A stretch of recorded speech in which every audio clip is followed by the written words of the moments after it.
आज आपण आलेलो आहे वाडी गावात. तुम्ही पाहू शकता की आपण साप पकडायला आलेलो आहे. तर ज्यांचं शेत आहे, काय नाव आहे तुझं? पृथ्वीराज छगन गुजर. पृथ्वीराज छगन गुजर गुजर यांच्या शेतात आपण साप पकडायला आलो. चला तर बघू कोणता आहे साप. गर्दी करू नका, बाकी सगळे मागे थांबा. कुठं दादा? तिथं आहे. हे इथं गोंटीच्या खाली. हे बघा, इथं गोनस आहे, दिसतोय बाई.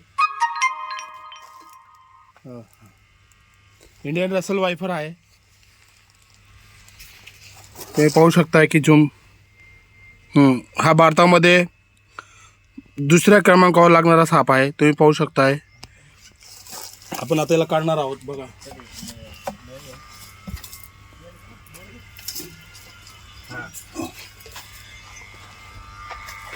याच्यात आहे गोनस. तुम्ही पाहू शकताय की बिग साईजचा आहे. मागे निघतोय बघा, मागे सरकार.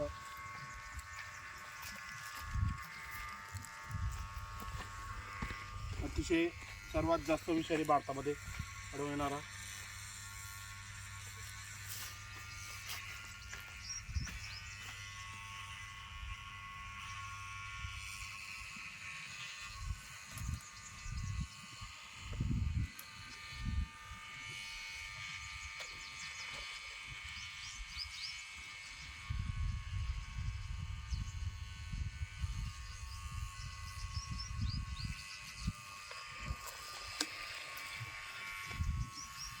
बघा, सर्वात जास्त विषारी साप आहे.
बघा, भारतामध्ये सर्वात जास्त आढळणारा दिसून येणारा आणि हा साप हिमोटॉक्सिस आहे. म्हणजे याचं जो चावल्यावर रक्तावर विषारी परिणाम करतो.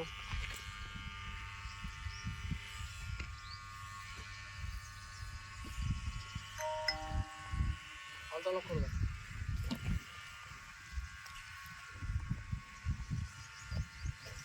अजगरासारखा समजून जाणारा साप आहे, पण अजगर नाही. या कोणाचा आहे सर्वात जास्त विषारी.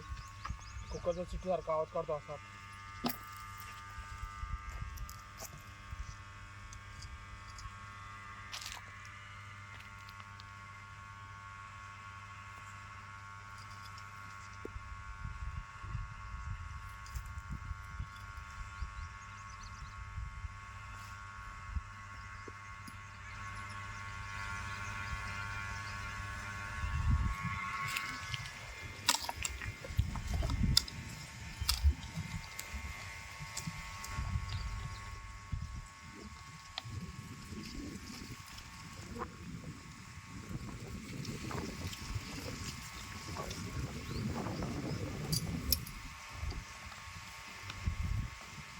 अशा पद्धतीने आपण हा साप रेस्क्यू केलेला आहे. तुम्ही पाहू शकता की अतिशय 4-4.5 फुटाचा गोनस आहे.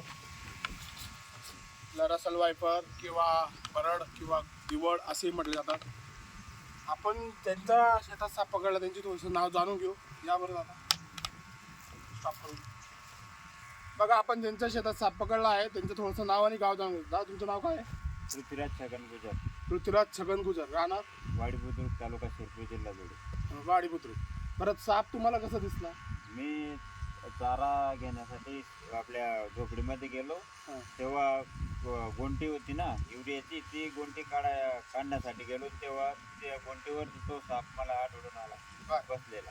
बरं, तुम्ही संपर्क कसा केला आम्हाला? तर माझा चुलत भावाचा मुलगा आहे वैभव गुजर म्हणून. हां हां. मी त्याला संपर्क केला, म्हटलं सर्पमित्र असं तिथं बोलून घेऊ. बरं. धन्यवाद. अशाबद्दल आमच्या संस्थेला त्यांनी बोलवलं, जीवरक्षा वन्यजीव संरक्षण संस्था या संस्थेला त्यांनी फोन केला आणि तात्काळ आम्ही त्यांना रिप्लाय देऊन या साप पकडण्याचा प्रयत्न केला.